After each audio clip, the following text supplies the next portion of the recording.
Yeah, definitely. I think we can take some definitely like confidence in knowing sort of the conditions because uh, we were also here last year during this time for the T20 qualifiers Right, before we right. went to the T20 World Cup. Hmm. So I think there is a group of us here that have come through, um, you know, playing cricket here in Zimbabwe, and for whatever reason, we've ended up here a couple of times. So it does give us a bit of a confidence in knowing the conditions and sort of what to expect. So we'll definitely be using that knowledge to be able to help us move forward.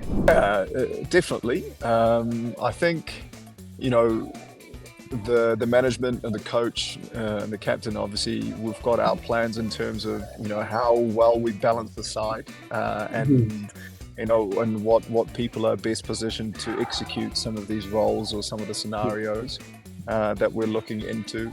So yeah, look, I think there'll be a little bit more leeway heading into this tournament, and hopefully play a bigger role in terms of maybe batting a little bit higher.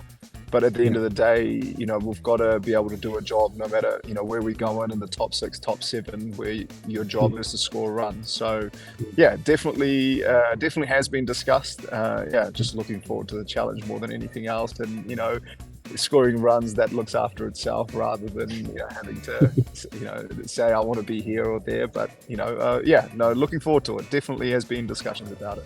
Yeah, no, me and Tim played a bit of cricket together. Yeah, we were quite young. We were quite young then. Yeah, no, he's a lovely guy. Actually, he was briefly in the Netherlands a couple of years ago before he went to play for Surrey. He played a game and scored a lot of runs, from what I heard, for a club called Quick. But yeah, it's been amazing to see his meteoric rise to where he is now and what he does. It's truly special, and yeah, he's a good guy. We've always had Right. good memories of him. So yeah, it's actually yeah, it's somewhat has taken a back step with what I've been doing, but I actually had a conversation today with the coaches about, okay, hey, it's something that I can offer the team, and things that I can do, and something that definitely want to do moving forward, especially looking at the T20 plans and so on and so forth. So yeah, it's a part of my game that's still there, and I do bowl in Dutch club cricket and stuff like that, and I've gone through a bit of an action change and here and there, and whatever the case may be. So yeah, I think it's something that will definitely happen. I think it's just about coming back up to speed, and going about it the right way. Yeah, absolutely. Look, I think it's an ongoing challenge, right?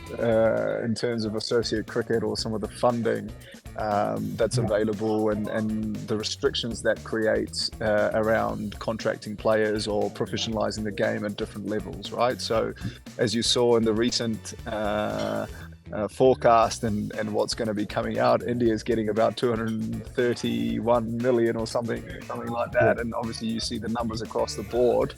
Um, there's obviously different factors and everything like that contribute to all of this. But in regards to the county players and what they're doing, obviously, fully respect their stance on it, and obviously they've got to, at the end of the day, it's a job. It's how they feed their family, and it's their main income earner.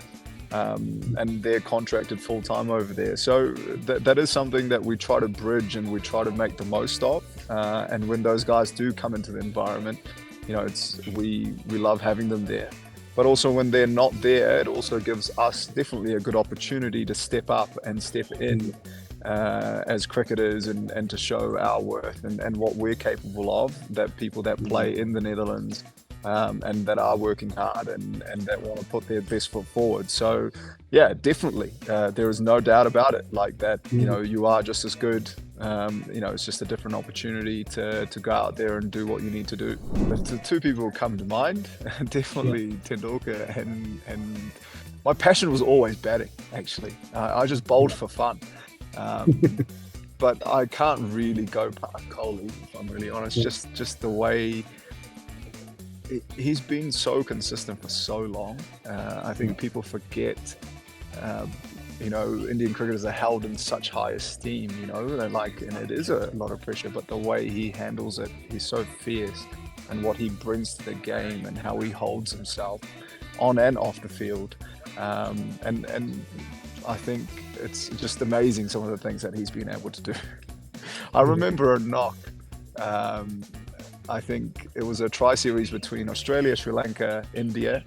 In Australia, it was like 2012, Commonwealth. 2012. Yeah, something like Hobart. that. Rolling Hobart and Yeah, they needed to win before the 36th 40th over over, or something ridiculous, and he scored 130 or something of nothing. It's just ridiculous some of the things that he did there. Yeah, he took, So I he took definitely, on Malinga in that game. That's probably yeah, the one that everyone remembers. Yeah. absolutely, and even some of the IPL stuff. So I'd say definitely, I think he'd be my favorite batter, and also just as a person, how he goes about things and who he is pretty remarkable. So I'd say him.